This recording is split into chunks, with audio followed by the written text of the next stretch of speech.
Light FM, Taylor Swift there. Good morning. It's 8:38 now, 22 before 9. Time to check in on your money and find out what's happening on Wall Street this morning. And, gosh, who is that masked man? Believe it or not, we got Phillip Statler from Statler Financial Services back after a long vacation up in Alaska. Did you get that selfie with a grizzly, Phillip? No, but we did see some, so that was a good thing. I love the shots that you had up on your Facebook page with you actually got a clear shot of Mount Denali, which I understand doesn't happen very often with all the fogging and clouds around the mountain, right? Well, that's true. It doesn't. It's they say only about 30% of the time can you actually see Denali. So we were blessed. It was a beautiful picture with the sun shining down through the clouds, and it was beautiful. Absolutely marvelous. Yeah, I've been following you on Facebook. I didn't know when your return time was for sure, but I've been enjoying the pictures.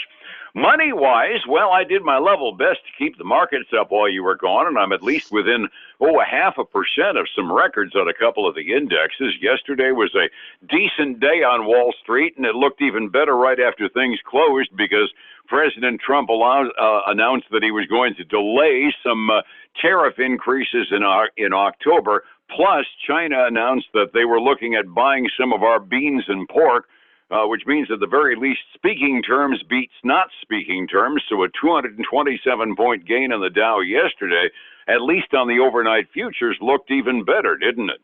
Yeah, it really did. You know, we had a great day yesterday, closing out and up over a $3,000 mark on the S&P 500. So a pretty great day, and then futures coming back even better today. So things are really looking up, and it's all predicated a lot on this trade deal, though interest rates are still in the mix there.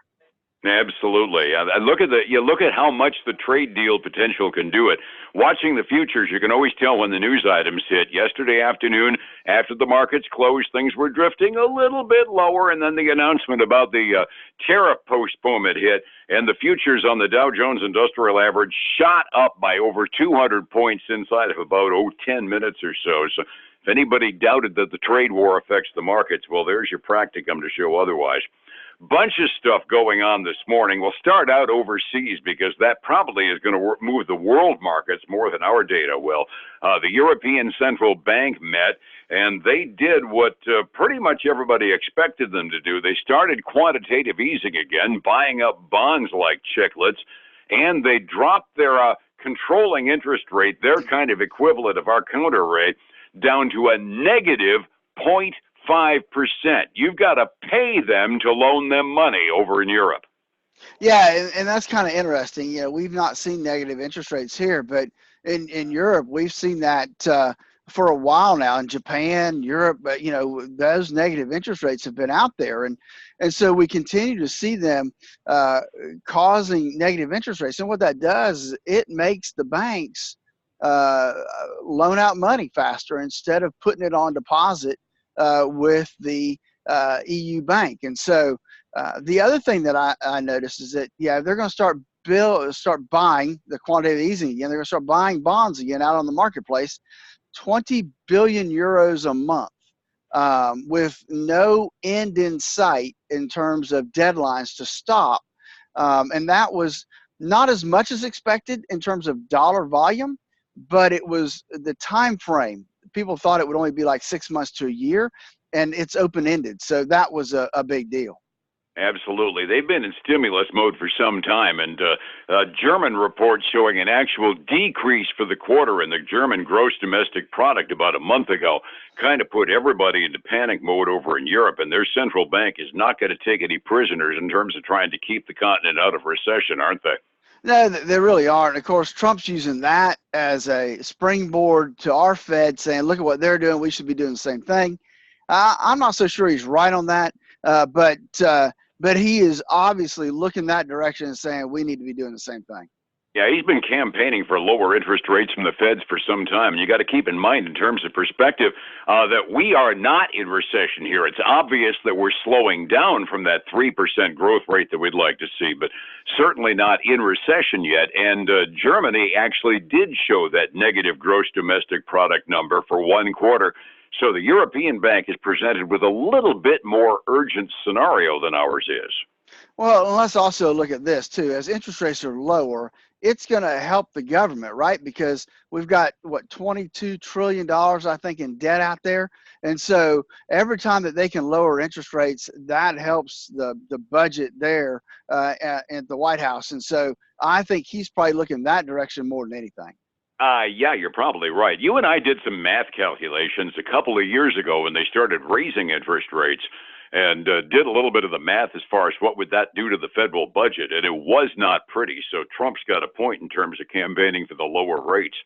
Starting out the morning, we ended up with a federal government data dump on our side of the pond. The regular stuff that comes out every 30th day, first-time jobless claims, was a pleasant surprise. We ended up with only 204,000 first-time jobless claims. That was down 15,000 from last week. I gather that was the surprise, right? Well, it was, because they only expected it to be a 215,000.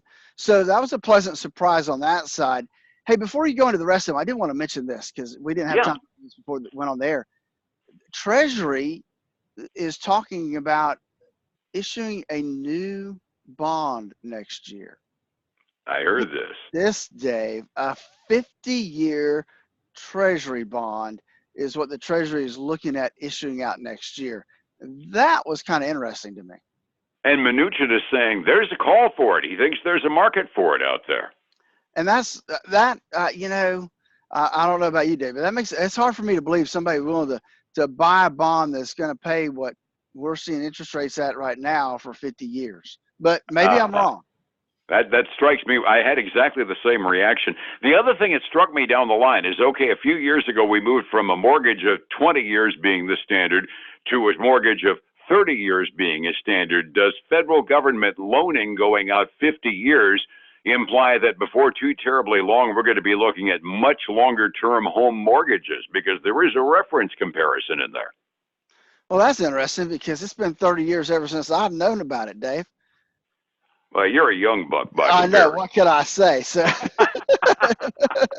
it used to be 20, just for those of us that have been around the block a long time.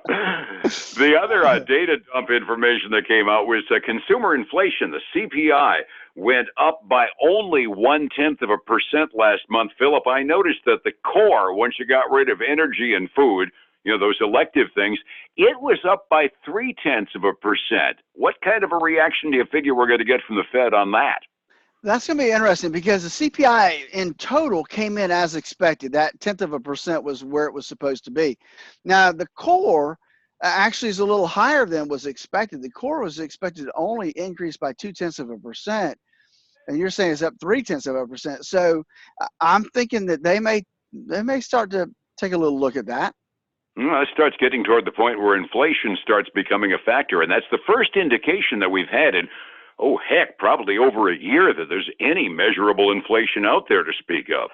Well, it is, and you have to think, though, consumer price increases, is any of that tariff driven? That's the other thing you have to look at too. Don't know. So kind of an interesting picture this morning, and it has moderated some of the gains on the futures markets as well, just on the grounds that we're getting a mixed picture this morning.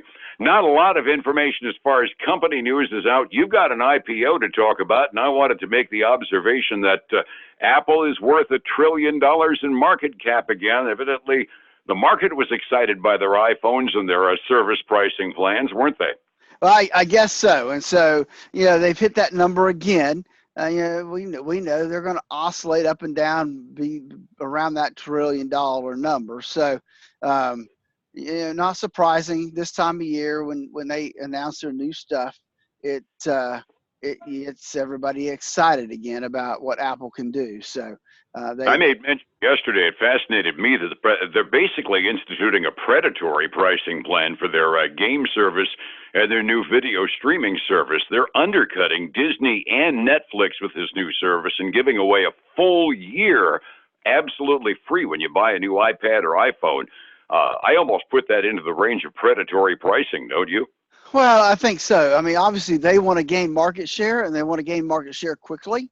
And how else to do it but by price? And you know that Apple's quality is usually, I'll say usually, is up there to better than everybody's standards. So I'm thinking that's probably a smart play on their part. They can afford to do it. And we know what happens when they do get market share, then they can start increasing the price. Yeah, they seem to have that habit. You mentioned that you had an IPO this morning. That's always exciting. I do. It's called Smile Direct Club. You know, smile pretty.